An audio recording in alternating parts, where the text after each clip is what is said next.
En Rusia esta noche hay un verdadero movimiento.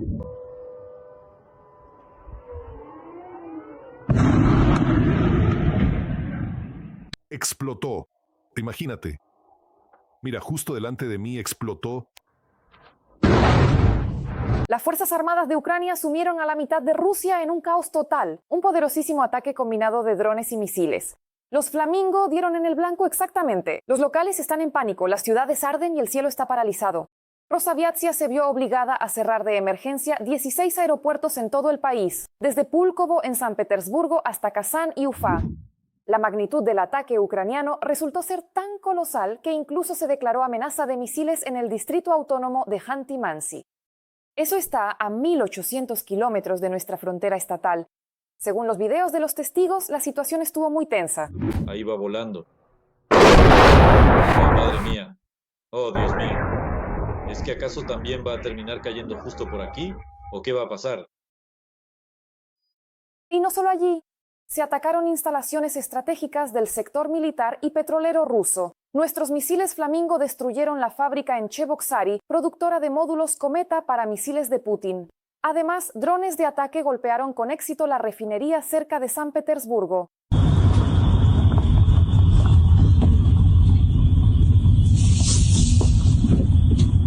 Y mientras los generales rusos, horrorizados, calculan las pérdidas causadas por las fábricas en llamas, en el Kremlin, al parecer, se asustaron y dieron un paso humillante para salvar sus principales valores sagrados. ¿A qué acuerdo intenta llegar Putin acorralado? ¿Y cómo logró Kiev superar a Moscú de manera tan contundente? De urgencia, Putin fue intimidado por los ataques y el dictador, en pánico, suplica por un alto el fuego. Pero Volodymyr Zelensky superó a Moscú. El líder ucraniano golpeó la mesa con el puño de manera contundente. Esto es la capitulación de Moscú. A esto se suman los juegos telefónicos con Trump. Entre Washington y Moscú ha surgido una discordia. ¿Por qué Rusia se quedó sin equipo militar en la Plaza Roja? ¿Qué ultimátum le presentaron a Moscú y cómo recibió Putin una bofetada ensordecedora de la que ya no podrá recuperarse? Mírenlo ahora mismo. Les saluda Ucrania Hoy. Soy Renata Aslanova y estos son los últimos acontecimientos. Ucrania decidió demostrarle a Putin de manera clara lo que podría esperarle a Rusia el 9 de mayo. Digamos que fue un pequeño ensayo. Y ahora el liderazgo ruso, acorralado, en pánico, quiere detener las hostilidades.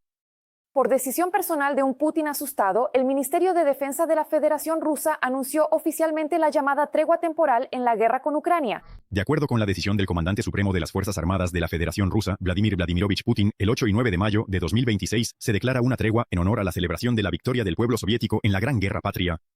Esperamos que la parte ucraniana siga este ejemplo. Al parecer, en el Kremlin entienden perfectamente que los sistemas de ataque ucranianos son capaces de reducir a cenizas su celebración de la victoria. Por eso los ocupantes cuentan abiertamente con que nuestro país siga su ejemplo y no bombardee la Plaza Roja. Y al darse cuenta de su vulnerabilidad, el Ministerio de Defensa ruso ha pasado al chantaje abierto. Al mismo tiempo, notaron la declaración del líder ucraniano en Ereván durante la cumbre de la Comunidad Política Europea, amenazando con atacar Moscú el 9 de mayo. Si el régimen de Kiev intenta ejecutar sus planes criminales para boicotear el 81 aniversario de la victoria, las fuerzas rusas responderán con un ataque masivo de misiles contra el centro de Kiev. Además, en el comunicado se afirma que supuestamente se han abstenido de realizar un ataque masivo de este tipo contra la capital. Los ocupantes incluso llamaron a la población civil y a los empleados de las misiones diplomáticas extranjeras a abandonar la capital, intentando sembrar el pánico. Rusia, a pesar de contar con tales capacidades, anteriormente se había abstenido de estas acciones por consideraciones humanitarias. Advertimos a la población civil de Kiev y a los empleados de las misiones diplomáticas extranjeras sobre la necesidad de abandonar la ciudad a tiempo. Pero este farol barato no funcionó. El presidente Volodymyr Zelensky tomó la iniciativa de inmediato y puso en su lugar a los chantajistas rusos. El líder ucraniano declaró que Kiev aún no había recibido solicitudes oficiales de Moscú al respecto y realizó una jugada maestra. Consideramos que la vida humana es un valor incomparablemente mayor que la celebración de cualquier aniversario. En relación con esto, anunciamos un régimen de silencio a partir de las 0 horas del 6 de mayo. Durante el tiempo que queda hasta ese momento, es realista asegurar el inicio del silencio. Además, el señor Zelensky subrayó que las fuerzas de defensa actuarán exclusivamente de manera recíproca y presentó una base absolutamente demoledora. Es hora de que los líderes rusos den pasos reales para poner fin a su guerra. Si incluso el Ministerio de Defensa ruso considera que no podrá realizar el desfile en Moscú sin la buena voluntad de Ucrania. Esta declaración se convirtió en una contundente bofetada pública para Putin, dejando al descubierto la total dependencia del dictador ruso de las decisiones y el ánimo de Kiev. Además, el presidente de Ucrania criticó el propio formato del actual desfile de Putin, en el que este año no habrá ningún equipo militar. Rusia ha anunciado que celebrará el desfile del 9 de mayo en Moscú sin equipo militar. Si esto sucede, será la primera vez en muchísimos años. No pueden permitirse mostrar equipo militar y temen que puedan aparecer drones sobre la Plaza Roja. Esto es muy revelador. Esto demuestra que ahora no son fuertes. Y lo más curioso de esta situación es que, al parecer, el Kremlin estuvo suplicando la idea de esta tregua al otro lado del océano. Como se ha sabido, el dictador ruso insinuó por primera vez la posibilidad de un alto el fuego para el 9 de mayo durante una reciente conversación telefónica con Trump. Según Ushakov, asistente del dictador de la Federación, Moscú informó a Washington sobre su disposición a una pausa, y Trump apoyó con entusiasmo esta iniciativa, declarando que el acuerdo de paz ya estaba cerca. Sin embargo, el propio presidente estadounidense se apresuró a atribuirse el mérito. Le propuse a Putin una especie de alto el fuego parcial. Creo que podría aceptar esto. Ya lo ha anunciado. Mientras el Kremlin y la Casa Blanca se disputan la autoría de esta pausa teatral, la posición de Ucrania sigue siendo inquebrantable. Vladimir Zelensky ya lo dejó claro la víspera. Averigüemos de qué se trata exactamente. ¿De unas horas de seguridad para el desfile en Moscú o de algo más importante? Nuestra propuesta es un alto el fuego a largo plazo, garantizar la seguridad confiable de las personas y una paz duradera. Mientras el dictador suplica una pausa, Europa asfixia su economía. En Ereván, Zelensky constató que este verano la presión obligará a Putin a elegir entre diplomacia o colapso. Cómo las sanciones fuerzan al Kremlin a malvender sus reservas de oro y por qué el fin de la agresión se acerca, véalo en este reportaje. Suecia detuvo un petrolero sancionado en el mar Báltico. El ministro de Defensa Civil de Suecia, Carlos Carbolin, declaró que se sospecha que el buque pertenece a la flota en la sombra de la Federación Rusa. Navegaba bajo bandera siria y su destino es desconocido. Así lo informó la Guardia Costera de Suecia. En relación con el barco detenido, se ha iniciado una investigación preliminar sobre su inapropiabilidad para la navegación, ya que figura en varias listas de sanciones, incluidas las de la UE, Ucrania y el Reino Unido. Este año, Suecia ha detenido 5 barcos bajo sospecha de diversas infracciones, incluyendo derrames de petróleo y navegación bajo bandera ajena, y también ha abierto una causa penal contra algunos miembros de la tripulación. La Guardia Costera de Suecia sospecha que el buque navega bajo una bandera falsa, ya que existen varias incertidumbres respecto al estatus de su bandera, y en consecuencia no cumple con los requisitos de navegabilidad establecidos por las normas y acuerdos internacionales. Según una declaración en el sitio web de la Guardia Costera de Suecia, Ucrania pide reforzar las sanciones contra la flota en la sombra de Rusia. Para un bloqueo efectivo, es necesario bloquear entre 200 y 400 barcos más, señalan los expertos, así como sincronizar los ataques contra el sector de defensa del Kremlin. Este paso debería cortar a Moscú el acceso a 400.000 millones en ingresos en divisas y privarla de tecnologías para la producción de armas. ese es el punto sobre el que debemos ejercer presión en primer lugar. Si hablamos de la magnitud de la flota en la sombra de Rusia, se trata del 20% de toda la flota de petroleros del mundo. Rusia cambia constantemente las banderas, el registro de los barcos, sus tripulaciones, los nombres y así sucesivamente. Existe la necesidad de vigilar y rastrear constantemente la cantidad de estos petroleros, lo cual es bastante complicado. Igor Krupko, jefe del departamento analítico de la red ANTS.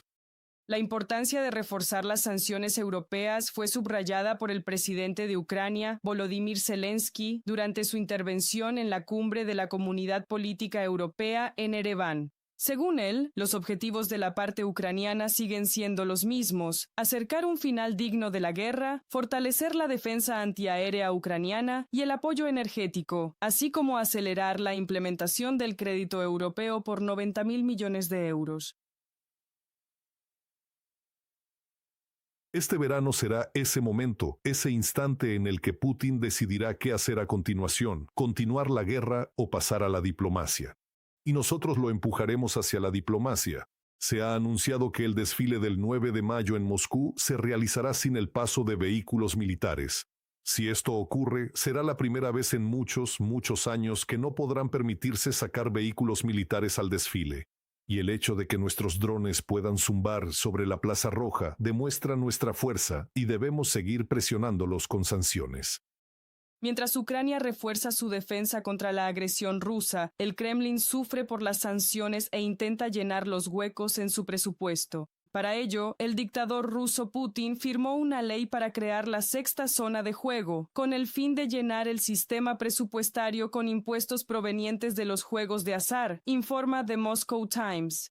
Los nuevos casinos se ubicarán en la República de Altai, en el territorio de una estación de esquí. La iniciativa surgió a finales del año pasado por parte del Ministerio de Finanzas de la Federación Rusa. Argumentaron que los casinos ayudarán al desarrollo de la región y crearán puestos de trabajo. El año pasado, el Tesoro Federal tuvo un déficit de más de 8 billones de rublos, y en el primer trimestre de 2026 el déficit superó los 4.600.000 millones de rublos. En solo 3 meses ya tienen un déficit mayor al que habían planeado para los 12 meses completos de este año 26. Y hay otro criterio objetivo más. Es la situación de los presupuestos regionales en Rusia, estas partes de la federación, donde vemos que no hay dinero ni siquiera para lo más importante, donde siempre en el sistema presupuestario existe el concepto de fondo de reserva para poder eliminar rápidamente las consecuencias de algún tipo de fuerza mayor.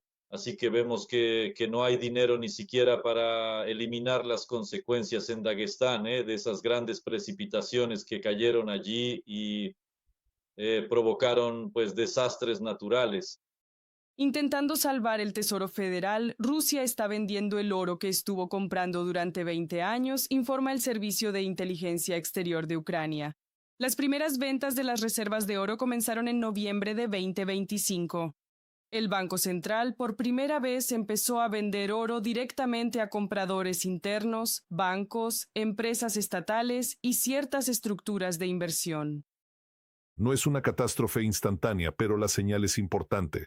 Un país que durante años mostró la acumulación de reservas como un signo de poder ahora las está gastando.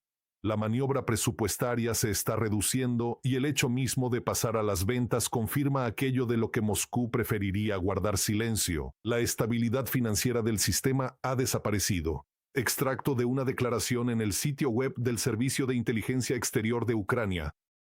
La detención de petroleros de la flota en la sombra, el endurecimiento de las sanciones y la presión financiera están reduciendo gradualmente las posibilidades del Kremlin de eludir las restricciones. Y mientras Moscú intenta tapar los agujeros del presupuesto vendiendo oro y buscando nuevos esquemas, la presión internacional solo aumenta, acercando el momento en que los recursos económicos para continuar la guerra serán críticamente limitados. Karina Laloyan para el canal de televisión Freedom. Pero eso no es todo. Ankara asesta un golpe devastador por la espalda al Kremlin, recortando la compra de productos rusos por miles de millones de dólares. Para mantenerse a flote de alguna manera, el Banco Central de Putin ya ha comenzado a vender frenéticamente las reservas de oro, liquidando casi 22 toneladas de oro nacional solo en el primer trimestre de este año. Todos los detalles a continuación. Las exportaciones de productos rusos a Turquía se redujeron casi en una cuarta parte durante los primeros 4 meses de 2026 en comparación con el mismo periodo de 2025. Esta es la caída récord entre todos los socios comerciales de Ankara. Los datos fueron anunciados por el ministro de Comercio de Turquía. Al mismo tiempo, la caída del comercio bilateral no es una tendencia nueva. Según el Instituto de Estadística de Turquía, las disminuciones se registran ya por tercer año consecutivo. Si miramos las importaciones, entre enero y abril, Rusia ocupa el primer lugar entre los países de los que más se redujo la importación, 3.500 millones de dólares. El presupuesto del país agresor también sigue disminuyendo de manera constante. Tras el inicio de la invasión a gran escala en Ucrania, el Kremlin orientó la economía hacia el sector militar, aumentó el gasto en la industria de defensa y redujo significativamente las inversiones en el sector civil. Sin embargo, como señala CNN, esto no produce el efecto deseado. Una de las fuentes clave de ingresos del presupuesto federal, la exportación de petróleo, sigue estando bajo la presión de las restricciones occidentales. Además, los constantes ataques de las fuerzas de defensa de Ucrania a las refinerías rusas que abastecen al ejército ruso afectan significativamente los volúmenes de procesamiento. Como resultado, según escribe The Moscow Times, la producción de combustible cayó a su nivel más bajo en 17 años y el Kremlin decidió pasar a un control manual del sector. 11 de las mayores compañías petroleras, incluyendo Rosneft, Gazprom-Neft, Lukoil y Surgutneftegas, están preparando un acuerdo con el Ministerio de Energía para estabilizar el mercado interno de productos petrolíferos. Se trata de que realmente se está creando un esquema de gestión del sector prácticamente en condiciones de emergencia. ¿Es esto bueno o malo? Bueno, probablemente a corto plazo esto puede aportar algún beneficio positivo, pero no es una situación normal en la economía. Y como demuestra la práctica, tales medidas en principio pueden aplicarse, pero solo durante un periodo de tiempo muy limitado. El presidente Volodymyr Zelensky informó que, debido a las sanciones de largo alcance de las fuerzas de defensa de Ucrania, Moscú ha perdido al menos $7.000 millones desde principios de 2026. Y esto, como señaló el líder ucraniano, según las estimaciones más conservadoras. Según los resultados de abril, nuestras sanciones de largo alcance alcanzaron un nuevo nivel en 3 indicadores: reducción de los ingresos petroleros rusos, alcance e intensidad de las sanciones. Es importante que no solo se logre alcanzar el objetivo en sí, tal como se define en la misión de combate, sino que también aumenta el tiempo de inactividad del objeto, o al menos se observa una reducción significativa en su funcionamiento. Volodymyr Zelensky, presidente de Ucrania, en Telegram. La economía se está enfriando supuestamente para apoyar cierta estabilidad macroeconómica, declaró el portavoz de Putin, Peskov. También añadió que el gobierno está trabajando en soluciones que deberían, de alguna manera, cambiar la tendencia negativa. Sin embargo, en la práctica, Rusia simplemente intenta cubrir el déficit presupuestario mediante la venta de reservas. Según el Servicio de Inteligencia Exterior de Ucrania, en el primer trimestre de 2026, el Banco Central redujo notablemente sus reservas de oro. El oro, de hecho, se ha convertido en el último recurso de salvación. En Moscú, sin embargo, afirman que lo venden únicamente debido a los altos precios. Yo, naturalmente, soy escéptico respecto a esas excusas. En realidad, el hecho de que hayan vendido 22 toneladas de oro desde principios de año, creo que a lo largo del año veremos que las reservas de oro disminuirán en decenas de toneladas. Esto es consecuencia de que necesitan mantener el equilibrio del sistema financiero, porque intentan al mismo tiempo imprimir rublos, es decir, realizar una emisión, y la masa monetaria, naturalmente, crece, pero al mismo tiempo intentan poner esta especie de colchón antiinflacionario. La principal fuente de financiación de la economía rusa son los ahorros de los rusos, reconoció la presidenta del Banco Central, Elvira Nabiulina. Ella explicó, las sanciones contra Rusia han cerrado los mercados de capital occidentales para las empresas del país agresor, por lo que solo queda confiar en las reservas internas. El ministro de Finanzas ruso, Anton Siluanov, instó a los rusos a invertir en la economía rusa y no guardar el dinero debajo del colchón. Nikita Skoblikov para el canal de televisión Freedom. Mientras tanto, Ucrania y Europa se preparan para multiplicar varias veces esta pesadilla aérea para los ocupantes. En la cumbre de Ereván, Volodymyr Zelensky llegó a un acuerdo con los líderes de la UE para la compra de un gran lote de drones destinados a la producción conjunta masiva de drones avanzados. ¿Cómo estas letales aves y las nuevas inversiones en nuestro sistema de defensa antiaérea acabarán con el ejército de Putin? Mírenlo a continuación. El fortalecimiento de la defensa antiaérea, la producción de drones y misiles, el apoyo al programa Pearl y la posibilidad de proveer a Europa con sus propios medios antibalísticos. De esto se habló en la reunión en formato de Washington al margen de la cumbre de la Comunidad Política Europea en Ereván. Según el presidente Volodymyr Zelensky, Ucrania ha recibido garantías de la OTAN de que el suministro de misiles antibalísticos a Kiev continuará en el marco de los acuerdos previos. El presidente del Consejo Europeo, Antonio Costa, calificó el foro en Ereván de histórico. La situación geopolítica en Europa, donde continúa la guerra agresiva de Rusia contra Ucrania y el conflicto en Oriente Medio, demuestra que nuestro continente necesita un enfoque integral para garantizar la seguridad. El paquete europeo de apoyo para Ucrania, de 90.000 millones de euros, fue discutido al margen de la cumbre en Ereván por la presidenta de la Comisión Europea, Ursula von der Leyen, y el líder ucraniano, Volodymyr Zelensky. Se habló del primer tramo del crédito, que se planea destinar a la producción conjunta de drones. Las necesidades de Ucrania siguen siendo tan urgentes como siempre. Nuestro crédito de la UE por un monto de 90.000 millones proporciona una financiación vital para las necesidades presupuestarias y de defensa. Estamos invirtiendo en la producción de drones en Ucrania y estamos integrando a Ucrania en nuestros proyectos europeos de defensa contra drones y de escudo aéreo. Ursula von der Leyen, presidenta de la Comisión Europea, en la red social X. Ofrecemos nuestra contribución a la defensa de Europa a través de nuestros acuerdos sobre drones. Ellos unen y cohesionan a los países. Los acuerdos sobre drones significan trabajo conjunto, producción conjunta y defensa conjunta. Partamos de esto. También debemos centrarnos en lo que haremos si Rusia no quiere poner fin a esta guerra. Debemos seguir ejerciendo presión para lograr la paz. Por supuesto, necesitamos encontrar un formato diplomático que funcione. Y Europa debe estar en la mesa de negociaciones. Canadá anunció la asignación de $200 millones adicionales para el programa de adquisición de armas estadounidenses para Ucrania. En total, el país ya ha destinado más de $830 millones para apoyar la iniciativa Pearl. Y estas son decisiones que realmente salvan vidas, señaló el presidente Zelensky. Nuestros valores comunes provienen de esta historia compartida: la libertad, el Estado de Derecho, la democracia y el pluralismo. Y son precisamente estos valores los que definen nuestras relaciones, establecen nuestras prioridades y señalan el camino hacia nuestro futuro común.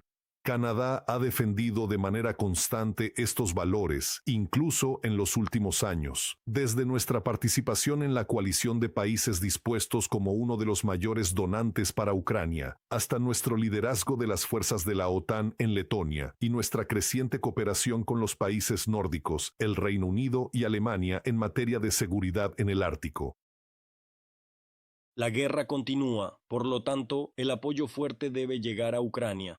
Cada paquete de ayuda es importante. La defensa antiaérea, así como las contribuciones al programa Pearl. Necesitamos otros paquetes Pearl en mayo. Debemos protegernos contra los misiles balísticos.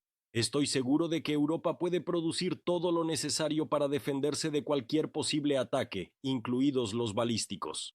Los líderes también discutieron cómo intensificar el proceso de negociación para lograr la paz en Ucrania, los contactos con Estados Unidos y el papel de Europa. El presidente Volodymyr Zelensky subrayó que es muy importante empujar a Putin hacia una resolución diplomática de la guerra, y existen formas de lograrlo. Este verano será ese momento, ese instante en el que Putin decidirá qué hacer a continuación: continuar la guerra o recurrir a la diplomacia. Y nosotros lo empujaremos hacia la diplomacia. Se anunció que el desfile del 9 de mayo en Moscú se realizará sin el paso de vehículos militares. Si esto sucede, será la primera vez en muchísimos años que no podrán permitirse sacar equipo militar al desfile. Y el hecho de que nuestros drones puedan zumbar sobre la Plaza Roja demuestra nuestra fuerza y debemos seguir presionándolos con sanciones. Ucrania está lista para la próxima ronda de reuniones trilaterales. Así lo declaró Volodymyr Zelensky durante las negociaciones con el primer ministro de Polonia, Donald Tusk. Él subrayó que es necesario un alto el fuego a largo plazo, una seguridad confiable y una paz duradera. Zelensky agradeció a Polonia por su apoyo a la integración europea de Ucrania y expresó su esperanza de que pronto se abran los clústeres de negociación para la adhesión a la Unión Europea. Victoria Chistiuguina para el canal de televisión Freedom. ¿Qué opinan? Comenten abajo, den like y sigan informados. Es solo el comienzo.